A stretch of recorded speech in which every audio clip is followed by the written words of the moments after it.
నమస్తే, welcome to Pallavi TV. ప్రస్తుతం మనం బీజేపీ ఆఫీస్ కరీంనగర్లో ఉన్నాము.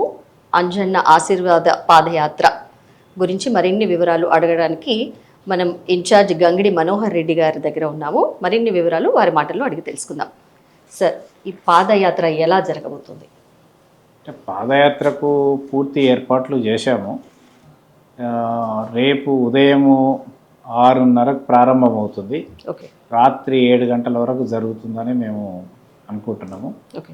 గతంలో కూడా ఈ రకమైనటువంటి పాదయాత్ర చేశారు కేంద్ర మంత్రివర్యులు బండి సంజయ్ కుమార్ గారు. ఇది రెండోసారి. ఓకే. గతంలో ఎంపీగా గెలిచిన తర్వాత పాదయాత్రగా వారు వెళ్ళారు కొండగట్టుకి, ఓకే, ఆంజనేయ స్వామి దర్శనానికి. ఇప్పుడు మాకు వెళ్ళాలనేటటువంటిది ఒక కోరిక ఉన్నది. ఎందుకంటే గత ఏడాది నుంచి మాకు వరుస విజయాలు వస్తున్నాయి. 2 ఎమ్మెల్సీ స్థానాలు గెలిపించుకున్నాము. దాని తర్వాత జరిగినటువంటి గ్రామ పంచాయతీ ఎన్నికల్లో కూడా గతంలో కన్నా మంచి ఫలితాలు వచ్చినాయి. ఇటీవల జరిగినటువంటి మున్సిపల్ కార్పొరేషన్ ఎన్నికల్లో కూడా మంచి ఫలితాలు వచ్చినాయి. ఇది మేము కష్టపడడం వల్ల వచ్చింది. కానీ అమ్మవారి యొక్క ఆశీస్సులు, ఆంజనేయ స్వామి ఆశీస్సులు ఉండటం వల్లనే ఇది సాధ్యమైందని మేము నమ్ముతాం.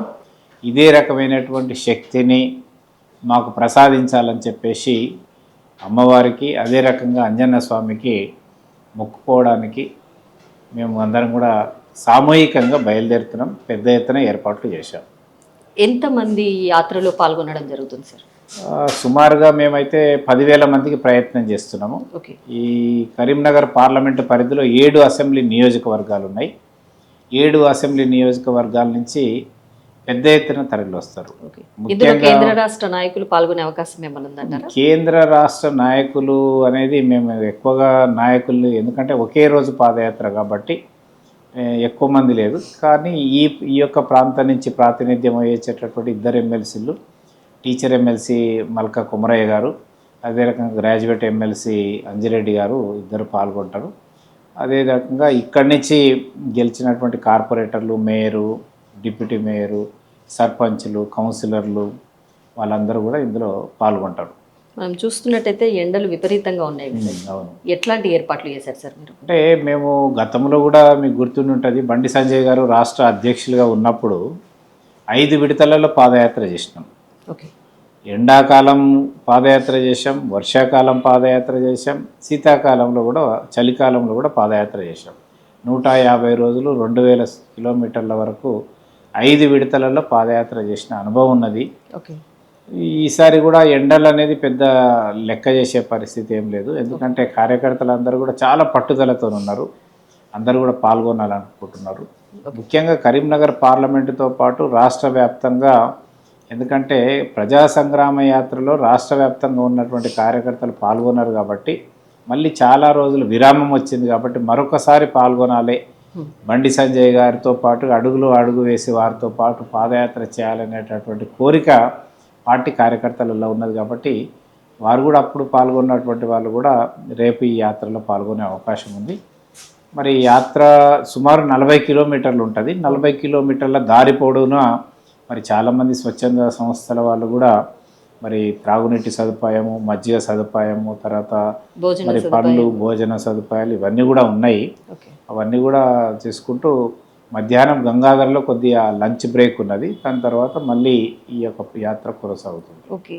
ముఖ్యంగా మహాశక్తి ఆలయం నుంచే మీరు యాత్ర ప్రారంభించడానికి గల కారణం, ముఖ్య కారణం ఏమైనా? మహాశక్తి ఆలయము కారణం ఏంటంటే బండి సంజయ్ కుమార్ గారే వారే నిర్మించారు. ప్రతిరోజు కరీంనగర్లో ఉన్నప్పుడు నిత్యం తప్పనిసరిగా అక్కడ అమ్మవారికి దర్శనం చేసుకున్న తర్వాతనే ఏ పనైనా ప్రారంభం చేస్తారు.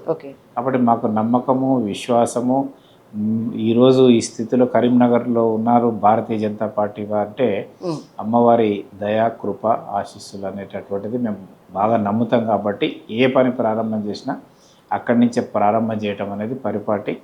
ఆ రకమైనటువంటి పద్ధతి ఈ ప్రాంతంలో నడుస్తుంది. కాబట్టి అక్కడి నుంచే మేము ప్రారంభం చేస్తున్నాం. కొండగట్టు ఆంజనేయ స్వామి ఏంటంటే ఆంజనేయ స్వామి శక్తి ప్రసాదిస్తారు. కాబట్టి ఆ శక్తి మాకు మరింత ఇవ్వాలని చెప్పేసి కోరుకుంటున్నాము. సార్, ఇక్కడ అంజన్న యాత్ర అంటే మున్సిపల్ ఎన్నికలకు ముందు బండి సంజయ్ గారు ఒక కోరుకోవడం జరిగింది, కంపల్సరీ మేము మన పీఠాన్ని కైవసం చేసుకుంటే మేము అంజన్న దగ్గరికి పాదయాత్రగా మేము వస్తాము అనేది. అంటే అలా మొక్కుకోవడానికి గల కారణం ఏమైనా తెలుసంటారా మీకు? ఇలా ఇప్పుడు మన విశ్వాసము, ధర్మము, మన హిందూ సాంప్రదాయము, సంస్కృతి అందరం కూడా ఏంటంటే కోరుకుంటాం, మనసులో ఒకటి అనుకుంటాం, నాకు ఇది సాధిస్తే నేను వస్తే మీకు మొక్కులు తీర్చుకుంటామని ఉంటాం. ఆ రకంగానే మా మంత్రి గారు కూడా ఆ రకంగా వారికి మనసులో అనుకున్నారు, కార్యకర్తలు కూడా చాలామంది అనుకున్నారు కాబట్టి మేము వెళ్ళాలనుకుంటున్నాం. ఎందుకంటే ఇంతకుముందు మీకు చెప్పినట్టు ఏంటంటే ఆంజనేయ స్వామి అంటేనే శక్తిమంతుడు, శక్తికి ప్రతీక ఆంజనేయ స్వామి.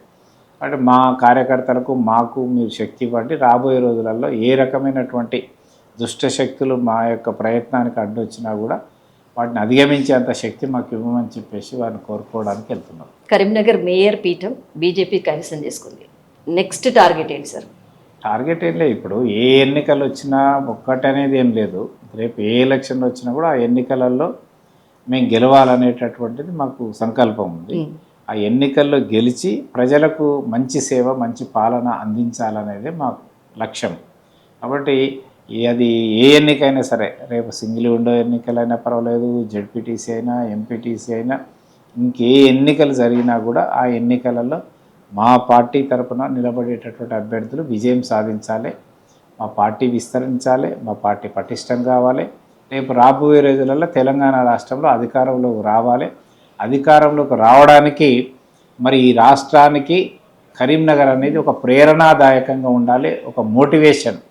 కరీంనగర్ ఈరోజు మేయరు, డిప్యూటీ మేయర్ గెలిచినామంటే రాష్ట్ర వ్యాప్తంగా ఒక చర్చ జరుగుతుంది.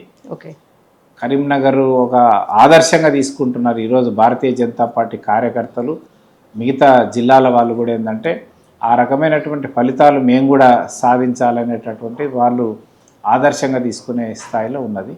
తర్వాత ఈ పాదయాత్ర కూడా ఏంటంటే మేము గతంలో చేసినాము, పెద్ద పెద్ద సభలు నిర్వహించినాము, ఆ అనుభవం ఉన్నది. కాబట్టి ఆ రకంగా ఒకటే రోజు పూర్తి చేయాలనేటటువంటిది మేము ఆలోచించాం. ఓకే, మీరు ఇన్ఛార్జిగా ఇప్పుడు అంజన్న పాదయాత్రకి మీరు ఇన్ఛార్జిగా ఉన్నారు, ఎట్లాంటి ఏర్పాట్లు చేస్తున్నారు సార్? ఏర్పాట్లు అంటే మేము గతంలో నేను ప్రజా సంగ్రామ యాత్రకు కూడా యాత్ర ప్రముఖంగా ఉన్నాను. ఓకే, అది మీ ఆధ్వర్యంలో ఎలా నడుస్తుంది? మంచి ఏర్పాటు చేసిన డిపార్ట్మెంట్ వారిగా ఏంటంటే రూట్ ఇన్ఛార్జ్ అని, తర్వాత మీడియా ఇన్ఛార్జ్ అని, సోషల్ మీడియా ఇన్ఛార్జ్ అని, తర్వాత భోజనం ఏర్పాట్లకు ఒక ఇన్ఛార్జ్ అని, ఓకే, త్రాగునీటి సదుపాయానికి ఒక ఇన్ఛార్జ్ అని, తర్వాత తిరుగు ప్రయాణంలో రావడానికి వాళ్ళకు బస్సుల ఏర్పాటు, ఓకే, ఇవన్నీ కూడా చక్కటి ఏర్పాట్లు చేసినాం. అంటే అందరు ఎవరి పనులలో వాళ్ళు ఉన్నారు. అలంకరణ కూడా చాలా బ్రహ్మాండంగా జరుగుతున్నది. ఇప్పుడే మేము కొండగట్టు వరకు వెళ్ళి వచ్చినాం. కార్యకర్తలందరూ కూడా స్వచ్ఛందంగా స్వతహాగా వాళ్ళ సొంత ఖర్చులతోనే ఫ్లెక్సీలు ఏర్పాటు చేశారు. తర్వాత జెండాలు ఉన్నారు. తర్వాత రేపు చాలామంది డప్పులతోని, తర్వాత సన్నాయిలతోని, బ్యాండ్తోని ఈ రకంగా రకరకాలుగా వాళ్ళకు, తర్వాత మహిళలు కూడా ప్రతి దారిలో ఉండేటటువంటి గ్రామాల దగ్గర కూడా హారతి పలికేటటువంటి ఏర్పాట్లు కూడా చేసుకుంటున్నారు. చాలా బ్రహ్మాండంగా జరుగుతుంది. ఈ యాత్ర అనేది మరొకసారి కార్యకర్తలందరికీ ఒక ఉత్తేజాన్ని ఇస్తుందని మేము అనుకుంటున్నాం. ఖచ్చితంగా సార్, ఈ యాత్ర విజయవంతం కావాలని మనస్ఫూర్తిగా కోరుకుంటూ ధన్యవాదాలు. Thank you.